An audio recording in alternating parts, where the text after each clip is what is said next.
Welcome to this lesson on addition polymers. In this video, we'll explore how small molecules called monomers can add together to form large polymer chains. This is one of the most important polymerization processes in organic chemistry and is responsible for creating many of the plastics we use every day. Before we dive into addition polymers specifically, let's understand what polymers are. Polymers are large molecules made of repeating units called monomers that bond together to form long chains. Think of monomers as individual links that connect to create a long chain. The word polymer comes from Greek, poly meaning many and mer meaning parts. Addition polymerization has three key characteristics. First, monomers join together without losing any atoms. Second, no small molecules are produced as byproducts during the reaction. And third, it requires unsaturated monomers with carbon-carbon double bonds. These double bonds are essential because they open up during the reaction to allow monomers to connect. Here's how addition polymerization works at the molecular level. The monomer starts with a carbon-carbon double bond.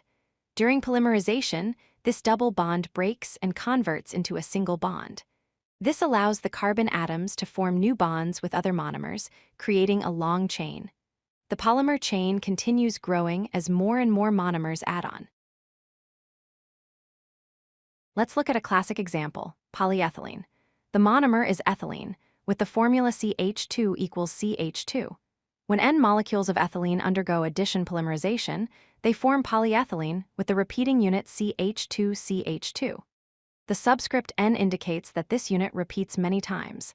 Polyethylene is one of the most common plastics used in bags, bottles, and containers.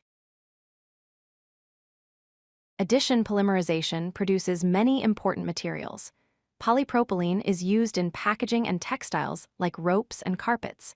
Polystyrene is found in insulation and food containers.